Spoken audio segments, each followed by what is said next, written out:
सोनपुर के जंगल में बहुत ही प्यारी सुबह थी। सभी पक्षी खेल और मौज मस्ती कर रहे थे। वहीं हरी तोता, टुनटुनी चिड़िया और उनके दो बच्चे भी पक्षियों के साथ सुबह की ताज़ी हवा का मजा ले रहे थे। फिर एक जगह से तेज रफ्तार के साथ दो तीर आए। एक पेड़ के तने में लगा और इसी तरह दूसरा तीर जमीन पर लगा। अरे भागो, लगता है कोई शिकारी आया है। सभी पक्षी डर कर उड़ने लगे। तभी एक और तीर आया और उसमें हरी का एक पंख उड़ा दिया। हरी तोता वहीं जमीन पर गिर गया।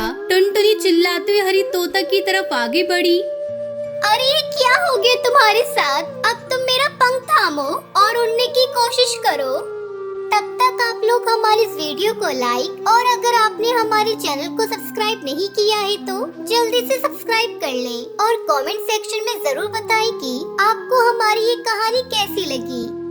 इतना सुनकर हरी तोता ने उसका पंख थामा। टुनटुनी ने जोर लगाया लेकिन वो उसको उठा नहीं पा रही थी। वहीं उस तरफ से बिल्लू बिल्ला नाम का शिकारी भागा आ रहा था। उसे देख टुनटुनी चिड़िया ने अपनी पूरी जान लगा दी और हरी तोता को जमीन से ऊपर उठाया। तुम बस मुझे पकड़े रहना। ऐसा कहते हुए वो तेजी से पंखों को हिलाने लगी लेकिन वो उसको थोड़ा सा ही उठा पाई। हरी तोता ने देखा कि शिकारी पास आने वाला है। अब उसके चक्कर में टुनटुनी भी उसका शिकार हो जाएगी, इसलिए उसने जानबूझकर टुनटुनी का पंख छोड़ दिया और वो नीचे गिर गया। तभी शिकारी ने टुनटुनी चिड़िया पर तीर का निशाना लगाया जिससे बचकर वो एक डाली पर छिप गई। बहुत अच्छे बिल्लू, मैंने एक हरे रंग का तोता पकड़ लिया। यही तो चाहिए था। उसने हरी तोता को उठाया और देखा कि उसकी चोट आई है। हल्की सी चोट है और इसको पिंजरे में रख देता हूँ। जब ठीक हो जाएगा तो इससे मेरी किस्मत बदल जाएगी। बिल्लू बिल्ला ने हरी तोता को पकड़ा और अपनी गुफा की तरफ ले गया। टुनटुनी चिड़िया भी उसका पीछा करते करते वहाँ पहुँच गई। उसने हरी तोता को एक पिंजरे में कैद कर दिया और अपनी गुफा की खिड़की पर टांग दिया। टुनटुनी चिड़िया ने देखा कि वो अपने किसी काम में लग गया है तो वह हरी तोता के पास पहुँची। टुनटुनी, तुम यहाँ क्या कर रही हो? चली जाओ, इसने तुमको देख लिया तो तुम्हें भी पकड़ लेगा। मैं आपको ऐसे नहीं छोड़ सकती। आप हमारे जंगल के सदस्य हो। टुनटुनी चिड़िया ने पिंजरे को खोलने की कोशिश की लेकिन वो नाकाम रही। तभी शिकारी की नजर उस पर पड़ी तो वो उठकर आने लगा। टुनटुनी चिड़िया वहाँ से उड़ गई और थोड़ा दूर हो गई। बिल्लू बिल्ला ने हरी तोता को देखते हुए कहा, मेरी किस्मत का ताला खुल जाएगा। जब से मेरी शादी हुई थी मेरी किस्मत खराब हो गई थी। उसके बाद मैंने मेरी बीवी को मायके भेज दिया लेकिन इसके बावजूद भी मेरा काम ठप ही रहा। अब तांत्रिक बाबा के बताए उपाय के अनुसार मैं इस तोते की बलि सरस्वती माता को देकर उनको खुश कर लूंगा। फिर मेरी किस्मत हमेशा के लिए बदल जाएगी। ये सुनकर हरी तोता और टुनटुनी चिड़िया बहुत ज्यादा डर गई। हे भगवान, ये क्या हो गया? ये तो हरी तोता की बलि चढ़ाने वाला है। अब मैं इनको कैसे बचाऊंगी? मेरी मदद करो। टुनटुनी चिड़िया ने दिमाग पर जोर दिया तो उसको मोटे पपीते का ध्यान आया। वो उसी टाइम मोटे पपीते के पास पहुँची और उसको सब कुछ बता दिया। वो माता को खुश करने के लिए एक तोते की बलि देगा। ये जंगली जानवर कितने अंधविश्वासी होते हैं। पपीते भैया, हम हरी तोते को कैसे बचा सकते हैं? मैं बहुत ही उम्मीद लेकर आपके पास आई हूँ। उस अंधविश्वासी से हरी तोता को बचाना है तो उसको यहाँ पर मेरे पास लेकर आना पड़ेगा। मैं यहाँ उसको थोड़ा सा जादू दिखाकर उसको जो भी उपाय बताऊंगा वो उसको सच मान लेगा। और उसने अपनी बीवी को घर से निकाल रखा है, इसका उपाय भी मुझे ही करना पड़ेगा। पपीते भैया, तुम पक्षियों के बारे में कितना अच्छा सोचते हो। तुम वाकई में बहुत अच्छे हो। उसको यहाँ मेरे पास लाने के लिए मुझे एक ही रास्ता नजर आ रहा है। वो क्या रास्ता है पपीते भैया?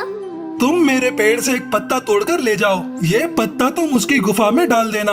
उसके बाद मैं जो कुछ भी यहाँ से बोलूँगा मेरी आवाज इससे निकलकर उसको सुनाई देगी।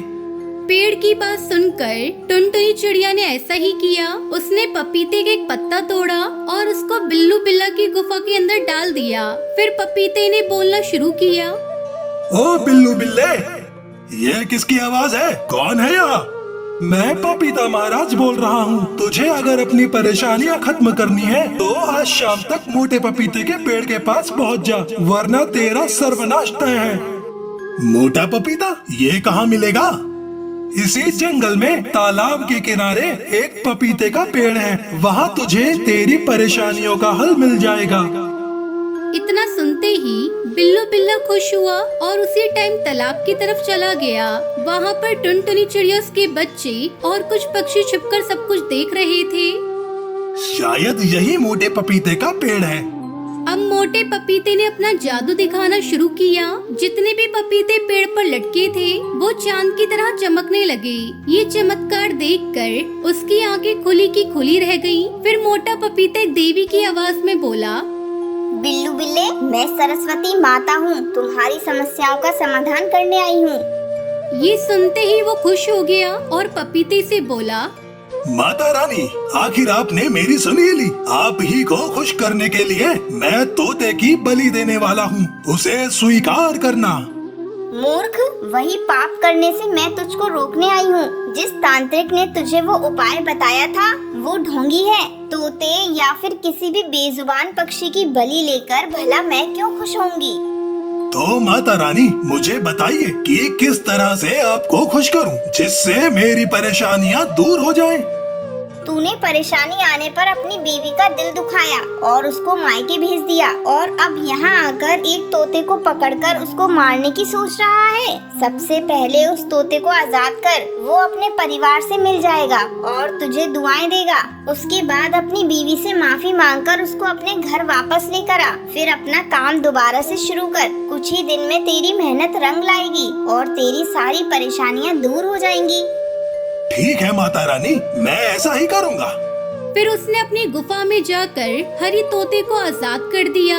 जंगल के सभी पक्षी हरी तोते को देखकर बहुत खुश होते हैं और फिर सभी खुशी खुशी रहने लगते हैं।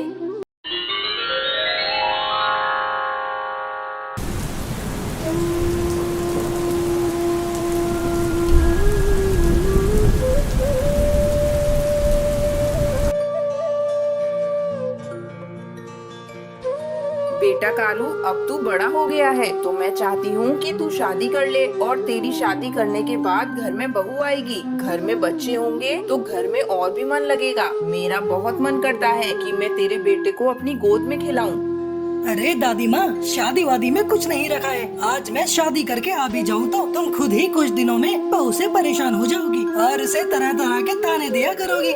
नहीं बेटा, ऐसा कुछ भी नहीं है। मैं उसका बहुत ख्याल रखूंगी और उसे हमेशा ही खुश रखा करूंगी। तब तक आप लोग हमारे इस वीडियो को लाइक, और अगर आपने हमारे चैनल को सब्सक्राइब नहीं किया है तो जल्दी से सब्सक्राइब कर लें और कमेंट सेक्शन में जरूर बताएं कि आपको हमारी ये कहानी कैसी लगी। ठीक है दादी माँ, जब तुम कहती हो तो मैं शादी कर लेता हूँ। ये कहकर कालू जंगल के पंडित के पास जाता है और उनसे कहता है, पंडित जी देखो, वैसे तो मेरे घर में कोई कमी नहीं है, बस कमी है तो एक बहू की। और अब मेरी माँ भी चाहती है कि मैं शादी कर लूँ, तो मेरे लिए कोई अच्छी सी चिड़िया हो तो बताना। बेटा, तो फिर तू देख कैसे तेरी चटमंगनी पट ब्याह करवाता हूँ। फिर कालू और टुनटुनी की शादी हो जाती है। कुछ दिनों बाद, टुनटुनी बहू, अब तू अपना ध्यान रखा कर, अब काम वाम पर ज्यादा ध्यान मत दिया कर। अरे दादी माँ, आप परेशान मत होइए, मैं अपने अंडे का ध्यान अच्छे से रखूंगी। देख बहू, मेरे पोते को कोई भी परेशानी नहीं होनी चाहिए। मैं चाहती हूँ तू एक बेटे को जन्म दे और मैं उसे अपने हाथों से खिलाऊं। कुछ दिनों बाद कालू के घर में 3 बेटियां पैदा हो जाती हैं, जिसे देखकर दादी माँ का माथा चढ़ जाता है और वो टुनटुनी के बारे में मन ही मन सोचती है, ये कलमुही जब से घर में आई है कुछ भी अच्छा नहीं हो रहा है। अब इसने बेटे की जगह 3-3 बेटियों को जन्म दे दिया है। अब इनकी परवरिश कैसे होगी? ये तो मेरे बेटे की सारी कमाई ही खा जाएंगी। फिर तीनों बेटियां धीरे धीरे बड़ी होने लगती है और वो एक दिन दादी माँ के पास आती है। दादी दादी, हमें भूख लगी है, हमें कुछ खाने को दो ना। ओहो मनुष्य चिड़िया, मुझे हाथ लगाने की जरूरत नहीं है, मुझसे दूर रहो और मेरी तरफ से भूखी मर जाओ, मुझे कोई फर्क नहीं पड़ता। दादी, आप हमसे प्यार क्यों नहीं करती हो? हम तो आपसे बहुत प्यार करते हैं। मैंने तेरी माँ से कहा था मुझे लड़का दे दो, लेकिन उसने जन्मी तो 3-3 बेटियाँ। दादी, क्या लड़कियां होना कोई गलत बात होता है? लड़कियां तो अच्छी होती है। माँ कहती है हम बहुत भाग्यशाली हैं। अच्छा, तो तू अब मुझसे जबान लड़ाएगी? फिर बुढ़िया उसे पीटने लगती है। तभी टुनटुनी वहाँ पर आ जाती है। माँ जी, ये आप क्या कर रही हो? बच्चियों पर कौन हाथ उठाता है? ये बहुत गलत बात है माँ जी। बेटी तो ईश्वर का वरदान होती है। तभी बुढ़िया तिल मिलाते हुए बोलती है, तू मेरे बीच में मत बोल। मुझे तू बिल्कुल अच्छी नहीं लगती और ना ही तेरी ये बच्चियाँ अच्छी लगती हैं।